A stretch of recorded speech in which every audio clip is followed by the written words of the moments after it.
racism, injustice, but also the power of courage, empathy, and kindness. Yes, I am talking about To Kill a Mockingbird. Hello everyone, hope you all doing good. आज का हमारा topic एक बहुत ही interesting और curious novel होने वाला है।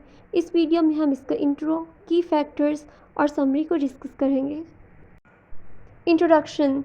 Novel name to kill a mockingbird, writer Harper Lee, और कब लिखा गया? 1960 में।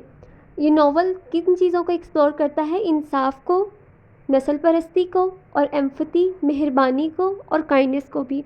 व्यूवर्स, लोग पूछते हैं कि इसका नाम टू किल अ मॉकिंगबर्ड ही क्यों रखा गया? बिकॉज एक परिंदे को मारना इस बात की अलामत है कि मासूमियत को ख़त्म करना सबसे बड़ा गुनाह है। एक नावल जो इंसाफ, नस्ल परस्ती और हमदर्दी के बारे में है। Place Maycomb, Alabama, 1930s। Narrator Scout Finch, एक छोटी सी यंग गर्ल। की करेक्टर्स जेम, जो कि भाई है स्कॉट फिंच का, एटिक्यूस फिंच, और जो कि उस लड़की का फादर है। Main story part 1। ये कहानी 1930s की दिहाई में अमेरिकी रियासत अलबामा के एक छोटे से कस्बे मैकॉम्ब में गुजरती है। एक नन्ही बच्ची स्कॉट फिंच बयान करती है, जो अपने भाई जेम और वालिद एटिक्यूस फिंच के साथ रहती है।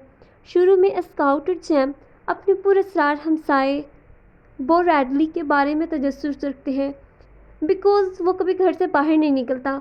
वो समझते हैं कि मे बी वो काफ़ी डरावना है, लेकिन हकीकत में वो दरख्त के सुराख से बच्चों के लिए छोटे तोहफे रख कर अपनी मोहब्बत को दिखाया करता है। Main story part 2।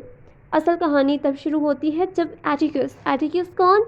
जैम और स्काउट के फादर को एक काले आदमी रॉबिन्सन का वकील बनाया जाता है।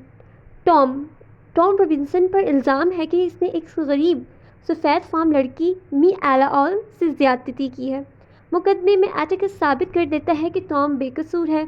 असल में आला के वालिद बॉब एलावल ने सब किया होता है, मगर वीवर्स, नस्ल परस्ती, रेसिज्म की वजह से टॉम को फिर मुजरिम करार देती है ज्यूरी। मगर बाद में टॉम जेल से भागने की कोशिश करता है, लेकिन किस्मत ख़राब होने की वजह से मारा जाता है। ये चीज़ हाईलाइट करती है तब की नस्ल परस्ती एट द टाइम, वो एक्सप्लॉयटेशंस जो ब्लैक लोग झेल रहे थे। Climax, intensive part of the story. Bob Ewell कौन? वो बच्ची जिसके ऊपर इल्ज़ाम था कि जिसके साथ ज़्यादती की है टॉम ने, उसका फादर एटिक्यूस से बदला लेने के लिए स्काउट और जैम उसके बच्चों पर हमला करता है, और इस हमले में बो रैडली, जो कि उनका पुरस्कार हमसाया है, और बच्चे समझते हैं कि शायद वो डरावना है, इसलिए वो कभी घर से बाहर नहीं आता, बच्चों को बचा लेता है और बॉब एलावल को मार देता है। आखिर वो बच्चे उससे मिलते हैं और समझ जाते हैं कि वो डरावना बिल्कुल भी नहीं है, बल्कि एक नेक दिल और मेहरबान आदमी है। ये नावल हमें सिखाता है कि नस्ल परस्ती और नाइंसाफ़ी माशरे को तबाह करके रख देती है। असल बहादुरी सच्चाई और इंसाफ के साथ खड़े होने में है। दूसरों को समझने के लिए ज़रूरी है कि इनकी जगह खुद को रखकर सोचें। Conclusion. Lesson. Walk in someone else's shoes before judging them. Killing a mockingbird means destroying innocence. The novel shows the pain of racism, injustice, but also the power of courage, empathy, and kindness. So viewers, ये था brief overview To kill a Mockingbird का। और अगर students आपको इसका in depth explanation चाहिए तो आप कमेंट सेक्शन में जाकर कमेंट कर सकते हैं।